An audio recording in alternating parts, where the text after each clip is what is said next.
नमस्कार, मैं गुंजन हांडा। Crypto TV में आप सभी का स्वागत है। क्रिप्टो वर्ल्ड से जुड़ी नई खबरों के साथ आइए देखते हैं क्या कुछ हुआ क्रिप्टो की दुनिया में। सबसे पहले रुक करते हैं हेडलाइंस की ओर। ग्रेस्केल एसईसी द्वारा बिटकॉइन स्पॉट ईटीएफ रिजेक्शन पर देगा कानूनी चुनौती। ट्रबल क्रिप्टो लेंडर ब्लॉकफाई के एक्विजिशन पर नजर बनाए हुए एफटीएक्स। पेंटागन ने बिटकॉइन इथेरियम सुरक्षा पर व्यक्त की चिंता। नॉर्थ कोरियन हैकिंग ग्रुप है होराइजन ब्रिज से चोरी हुए $100 मिलियन के लिए जिम्मेदार। सेल्सियस का रिस्क प्रोफाइल है एक यूएस बैंक से दुगने के करीब। बढ़ती उथल पुथल के बीच क्रिप्टो करेंसी में दिखी गिरावट, बिटकॉइन रहा स्थिर। 3AC एक्सपोजर के कारण जेनेसिस को करना पड़ रहा है लाखों के नुकसान का सामना। NFT मार्केटप्लेस सेरेनेड ने ह्यू जैकमैन वार्नर म्यूजिक से जुटाए $6 मिलियन।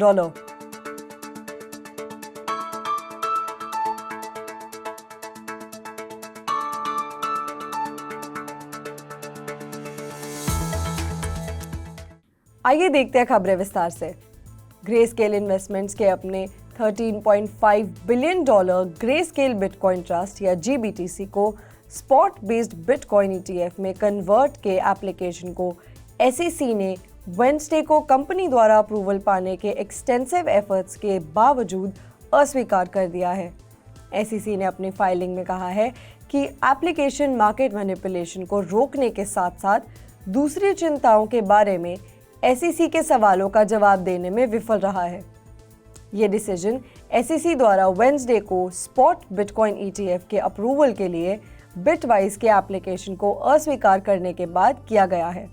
बिटवाइस की तरह ग्रेस्केल ने शुरू में पिछले अक्टूबर में अपना एप्लीकेशन फाइल किया था, लेकिन डिसीजन में कई बार देरी हुई क्योंकि SEC ने पब्लिक से एडिशनल इंफॉर्मेशन और कमेंट के लिए रिक्वेस्ट की थी। SEC के लिए ग्रेस्केल के एप्लीकेशन पर डिसीजन लेने में फाइनल डेडलाइन 6 जुलाई की थी। इस तरह से इनकार न सिर्फ ग्रेस्केल के लिए एक झटके के रूप में आया है, बल्कि ब्रॉडर क्रिप्टो इंडस्ट्री के लिए SEC को साबित करने की उम्मीद में एक लॉन्ग कैंपेन के बाद प्रोडक्ट में सफिशिएंट इन्वेस्टर प्रोटेक्शंस हुए हैं। ग्रेस्केल ने सिक्योरिटीज एंड एक्सचेंज कमीशन द्वारा ग्रेस्केल बिटकॉइन ट्रस्ट या GBTC को spot based bitcoin exchange traded fund ETF में बदलने के लिए अपने एप्लीकेशन के लेटेस्ट रिजेक्शन के लिए एक लीगल चैलेंज की घोषणा की है। रिपोर्ट्स के अनुसार crypto exchange operator FTX BlockFi को एक साथ हासिल करना चाहता है। डेवलपमेंट उन रिपोर्ट्स के बीच आता है कि FTX क्रिप्टो लेंडर में स्टेक बाय करने के लिए बातचीत कर रहा था, जिसने इस महीने की शुरुआत में FTX के साथ $250 मिलियन का क्रेडिट एग्रीमेंट किया था। रिपोर्ट्स के अनुसार क्रेडिट डील ने FTX को 50% ब्लॉकफाई इक्विटी पर एक ऑप्शन दिया कि बचा हुआ $25 मिलियन में खरीदा जाएगा। अगर FTX डील होता है तो ब्लॉकफाई के स्टाफ काउंट में काफ़ी कमी आएगी, जो कि 80% तक है। इस वीक की शुरुआत में लीक हुए इन्वेस्टर कॉल के डिटेल ने सजेशन दिया है कि FTX के पास अपने क्रेडिट डील के माध्यम से बिना किसी रिस्ट्रिक्शन के लोन्स को ब्लॉकफाई इक्विटी में बदलने का अधिकार है। पेंटागन रिसर्च इंस्टीट्यूट DARPA ने एक रिपोर्ट को ये एनालाइज करने के लिए कमीशन किया है कि ब्लॉकचेन असल में किस हद तक डिसेंट्रलाइज्ड है। मुख्य रूप से बिटकॉइन और इथेरियम पर फोकस करते हुए DARPA द्वारा hired security company trial of bits को ब्लॉकचेन सिस्टम में एक सीरियस सिक्योरिटी फ्लॉ का प्रूफ मिला है। ऐसे में रिपोर्ट में कहा गया है कि बिटकॉइन और इथेरियम असल में सेंट्रलाइज्ड नहीं है। इसने आगे खुलासा किया कि बिटकॉइन के मामले में सिर्फ 4 एंटिटीज का एक सेट और इथेरियम के मामले में 2 एंटिटीज पिछले ट्रांजैक्शंस को चेंज करने के लिए काफ़ी हैं। इतना ही नहीं, रिपोर्ट ने माइनिंग प्रोसेस की एफिशिएंसी पर भी सवाल उठाया है। इसने बिटकॉइन को 51% अटैक और सिबिल अटैक के लिए भी वल्नरेबल पाया है।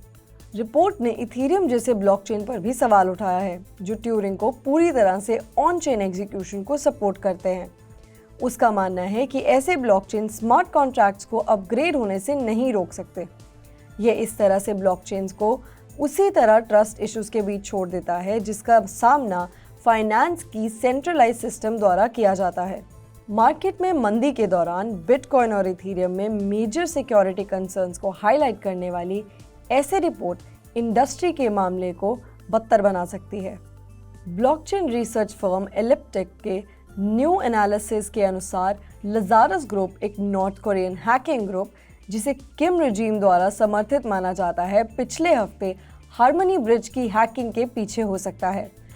अटैक ने 24 जून की सुबह सर्विस को समाप्त कर दिया जो क्रिप्टो एसेट्स को हार्मनी ब्लॉकचेन और दूसरे ब्लॉकचेन्स के बीच ट्रेड करने में सक्षम बनाता है। $100 मिलियन के मूल्य की क्रिप्टो जिसमें ईथर, टीथर और रैप बिटकॉइन शामिल हैं। एलिप्टिक के अनुसार हैकिंग के बाद अटैकर्स ने स्टोलन एसेट्स को 85,873 ईथर में कन्वर्ट कर दिया और 27 जून को कुछ ईथर को टोर्नेडो कैश के जरिए भेजना शुरू कर दिया है, जो आमतौर पर इलीगली पाए गए क्रिप्टो को लॉन्डर करने के लिए इस्तेमाल किया जाने वाला मिक्सर है। इस तरह से अब तक अप्रॉक्सीमेटली 35,000 ईथर यानी चोरी किए गए टोटल फंड्स का 41% टोर्नेडो कैश में भेजा जा चुका है। एलिप्टिक का एनालिसिस हार्मनी ब्रिज हैक के दूसरे फैक्टर्स पर भी रोशनी डालता है जो कि लजारस ग्रुप की ओर इशारा करते हैं। वॉल स्ट्रीट जर्नल ने इन्वेस्टर्स को भेजे गए डॉक्यूमेंट्स का हवाला देते हुए बताया है कि बिलीगर्ड क्रिप्टो लेंडर सेल्सियस के पास अपने लास्ट फंड रेजिंग के समय एक टिपिकल यूएस बैंक की एसेट्स टू इक्विटी रेशियो लगभग दुगनी थी। प्लेटफॉर्म जिसने रिटेल इन्वेस्टर्स को डिपॉजिटेड क्रिप्टो एसेट्स पर 18.6% तक की यील्ड्स अर्न करने का अवसर प्रदान किया है, उसने पिछले साल अक्टूबर में फंड्स जुटाया था जिससे growth equity firm West Cap द्वारा लीड में $400 मिलियन के राउंड का टैप किया गया था। इस महीने की शुरुआत में सेल्सियस ने मार्केट कंडीशंस के कारण विड्रॉल्स और ट्रांसफर्स को रोक दिया था। फर्म के लॉयर्स अब मैनेजमेंट को चैप्टर 11 बैंकरप्सी के लिए फाइल करने के लिए पुश कर रहे हैं। इस तरह से सेल्सियस ने साफ तौर से एक ट्रेडिशनल बैंक की तुलना में कई ज्यादा रिस्क उठाया है। लिटिल कोलैटरल द्वारा बैक्ड लार्ज लोन्स जारी करने के साथ साथ पिछली समर के तुलना में इसके पास $19 बिलियन की एसेट्स और रफली $1 बिलियन की इक्विटी थी। ये सभी नॉर्थ अमेरिकन बैंक्स के लिए median assets to equity ratio से कहीं ज्यादा है जो 9:1 के करीब है। मार्केट में बढ़ती उथल-पुथल और डिसेंट्रलाइज्ड फाइनेंस प्लेयर्स के वाइडनिंग डिफॉल्ट्स के डर के बीच क्रिप्टो करेंसी में गिरावट बनी हुई है। हालांकि बिटकॉइन $20,000 के लेवल पर स्थिर है, क्रिप्टो करेंसी के मूव्स को यूएस स्टॉक्स के साथ टैंडम कहा जा सकता है क्योंकि कुछ की इंडाइसेस रात भर के ट्रेड में नुकसान के साथ क्लोज हुए हैं। रेगुलर ट्रेडिंग के दौरान डाउ 3 में पहले पॉजिटिव दिन के लिए 0.27% एडवांस हुआ। वहीं S&P 500 ने 0.07% और नैस्डैक कॉम्पोजिट ने 0.03% की गिरावट के साथ लगातार तीसरा नेगेटिव डे पोस्ट किया है। इस तरह से डाउ जोन इंडस्ट्रियल एवरेज से जुड़े फ्यूचर्स कॉन्ट्रैक्ट्स में 0.1% की बढ़ोतरी हुई है। S&P 500 फ्यूचर्स 0.07% बढ़ा जबकि नैस्डैक 100 फ्यूचर्स फ्लैट देखा गया। इन सब के बीच बिटकॉइन को हाल ही में पिछले 24 घंटे में 1.5% से ज़्यादा की गिरावट के साथ अराउंड $20,000 पर ट्रेड करते देखा गया, जबकि ईथर ने उसी समय के दौरान 5% से ज़्यादा की गिरावट के साथ $1,100 के आसपास ट्रेड किया। वहीं दूसरे मेजर ऑल्ट कॉइन भी नुकसान के साथ ट्रेड किया। आज के लिए बस इतना ही। क्रिप्टो वर्ल्ड से जुड़ी नई खबरों के साथ बने रहिए क्रिप्टो टीवी के साथ। तब तक के लिए मैं गुंजन आंडा आपसे विदा लेती हूँ। नमस्कार।